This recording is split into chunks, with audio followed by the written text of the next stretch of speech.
पहाड़ों में 5 बहू का लटकता हुआ घर और रसोई। नदी का पानी लगातार बढ़ता जा रहा है और बारिश तो रुकने का नाम ही नहीं ले रही है। अगर ऐसा ही चलता रहा तो बहुत बड़ी समस्या हो जाएगी। भैया, क्या कोई तरीका नहीं है इस नदी के पानी को बढ़ने से रोकने का? हम इसे किस तरह रोक सकते हैं? बस अगर बारिश आना बंद हो गई तो ये खुद ब खुद नीचे उतर जाएगा। ये भादों का महीना है, इसमें बारिश ना होना ऐसा तो नामुमकिन है। हमें कुछ सोचना होगा, नहीं तो हमारे घर, खेत, बाग, बगीचे सब इस पानी में बह जाएंगे। शिवाय, अभिनव, अनिरुद्ध, राघव और आशीष ने गांव वालों से नदी के किनारे पत्थर लगाने को बोला। फिर सभी ने बड़े बड़े पत्थर उठाकर नदी के एक ओर पत्थर लगा दिए। इसके कुछ दिन बाद बारिश अभी भी लगातार हो रही थी। नदी का पानी लगातार बढ़ता जा रहा था। हे भगवान जी, पानी तो काफी ऊपर तक आ गया है। हमें जाकर अपने पतियों को बताना होगा। सही कह रही हो प्रगति, ये पानी कभी भी जमीन पर आ सकता है। प्रगति और साक्षी दोनों दौड़कर वापस अपने लकड़ी के बने घर में पहुंचे। राघव जी, पत्थर लगाने के बाद भी काफी ऊपर आ चुका है पानी। हमें जल्दी ही कुछ करना होगा। प्रगति को गहराया हुआ देखकर 5 बेटे और गांव के कुछ आदमी नदी को देखने गए। नदी का पानी बिल्कुल मटमैला और काफी तेज रफ्तार से चल रहा था। सभी गांव वालों से कहो कि जल्दी से अपना जरूरी सामान ले ले और इस जगह को जल्दी से खाली कर दे, वरना ये नदी हम सबको ले डूबेगी। 5 बेटों ने सभी को इस बारे में खबर दी और फिर सभी ने अपना सामान जल्दी जल्दी बांधना शुरू कर दिया। उन्होंने अपने खेतों से कुछ सब्जियां भी ले ली और कुछ उनके पालतू जानवर जैसे गाय, भैंस, बकरी सभी को अपने साथ लेकर वहां से निकलने को तैयार हुए। उन लोगों का वो छोटा सा गांव पहाड़ों के बीच बसा हुआ था, इसलिए वहां दूर दूर तक बसावट नहीं थी। सभी लोगों ने बेबस होकर पहाड़ों की तरफ ही चलना शुरू कर दिया। हम सबको ऊपर की तरफ जाना होगा, नीचे बाढ़ के आने का खतरा है। लेकिन शिवाय जी, हम बड़े बूढ़ों और जानवरों को ऊपर कैसे लेकर जाएंगे? हम उन्हें अपने सहारे से ऊपर चढ़ाएंगे। माँ, सबसे पहले आप आइए। नहीं बेटा, मुझे बहुत डर लगता है। माँ, बात को समझिए। हमें समय रहते आप सभी को ऊपर की तरफ चढ़ाना होगा, उसके बाद ही हम चढ़ पाएंगे। और अगर हमने ऐसा नहीं किया तो हम बाढ़ के पानी में बह भी सकते हैं। इस पर सभी काफी घबरा गए। 5 बेटों और कुछ आदमियों ने मिलकर पहले बूढ़ों को ऊपर की तरफ चढ़ाया, जहां पहाड़ में एक छोटी सी जगह बनी हुई थी। और फिर जब बेटों के चढ़ने की बारी आई तब तक नदी का पानी बाहर आ गया। पानी में लगातार लहरें उठने लगी और वो बड़ी ही तीव्र गति से उनकी तरफ बढ़ रहा था। भैया, जल्दी कीजिए। अभिनव बेटा, राघव, अपने भाई की मदद कर।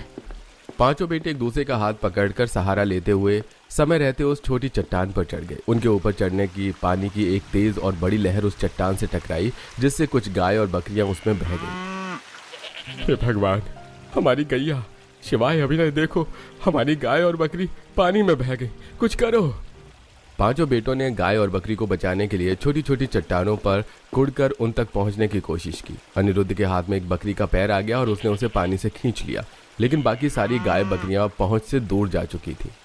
हे भगवान, ये क्या हो गया? हमसे तो एक ही झटके में सब कुछ छिन गया। हमारा घर, खेत, बाग, हमारे पालतू जानवर भी। अब हम कहाँ जाएंगे? आप रोइए मत माँ जी, सब ठीक हो जाएगा। सभी गांव वाले उस पहाड़ की ओट में उस छोटी चट्टान पर बेबस होकर बैठे हुए थे। तूफान इतना बढ़ गया था कि वहां भी बारिश की ठंडी बूंदें उनके शरीर पर पड़ रही थी, लेकिन उन्हें इस बात की परवाह बिल्कुल नहीं थी, क्योंकि आसमान से ज्यादा आज उनकी आंखें बरस रही थी। सभी सावधान हो जाइए। मुझे लगता है कि हमें यहाँ से भी निकलना होगा। पानी का स्तर बढ़ता जा रहा है। सभी गांव वालों ने बात मानकर पहाड़ों के बीच चलना शुरू किया। काफी देर तक चलते चलते वो काफी ऊपर आ गए, लेकिन अभी तक उन्होंने ठहरने की कोई भी ठीक जगह नहीं मिली थी। अरे, और कितना चलना होगा इस बूढ़ी औरत के शरीर में? अब और चलने की क्षमता नहीं है। माँ जी, आप मेरी पीठ पर आ जाइए, आपको चलने की कोई जरूरत नहीं है। अभिनव ने वंदना को अपनी पीठ पर लिया और फिर दोबारा चलना शुरू किया। चलते चलते वो लोग काफी ऊंचाई पर आ चुके थे, जहाँ एक साइड सिर्फ खाई थी। संभाल कर, सभी एक दूसरे को पीछे से पकड़कर चलो। सभी एक दूसरे को पीछे से पकड़कर चलने लगे। जमीन पर बारिश की वजह से काफी फिसलन थी। ऐसे में अभिनव ने बूढ़ी और वंदना को अपनी पीठ पर लिया था, जिसके कारण उसका पैर फिसल गया। लेकिन खुशकिस्मती से आसपास के लोगों ने तुरंत ध्यान देकर अभिनव और वंदना को खाई में गिरने से बचा लिया। अभिनव, काकी को नीचे उतारकर इनका हाथ पकड़कर चलो।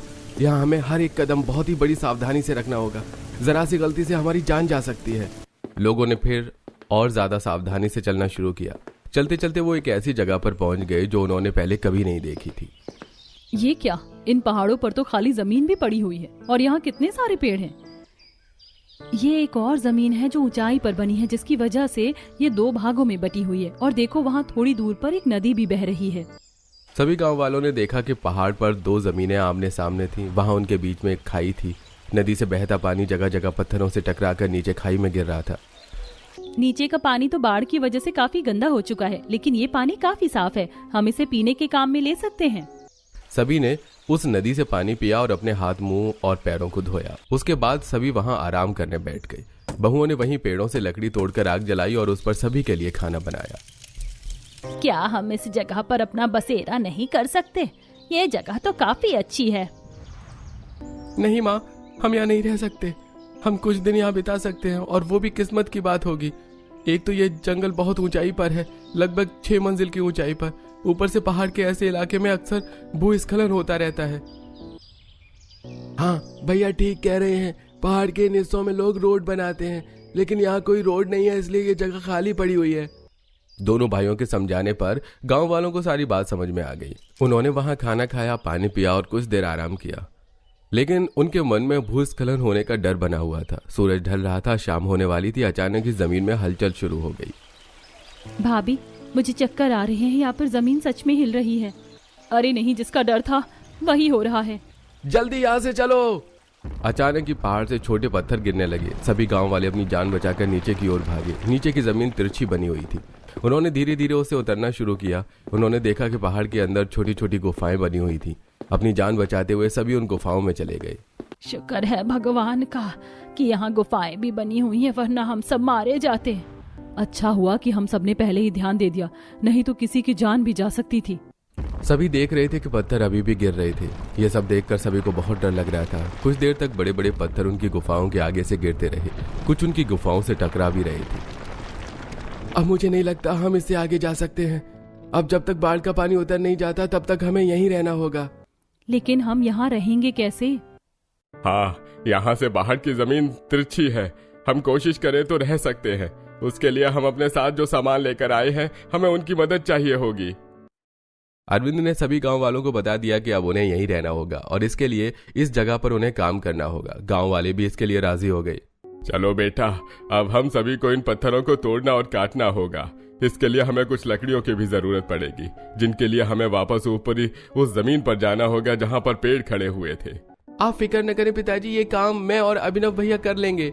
इसके बाद अनिरुद्ध और अभिनव रस्सी बांधकर वापस उस जगह पहुंचे जहां पर भूस्खलन की वजह से ढेर सारे पत्थर पड़े हुए थे, जिसकी वजह से वहां के पेड़ टूट गए। भैया, पेड़ तो पहले से ही टूटे हुए हैं। अब तो हमारा काम और भी आसान हो जाएगा।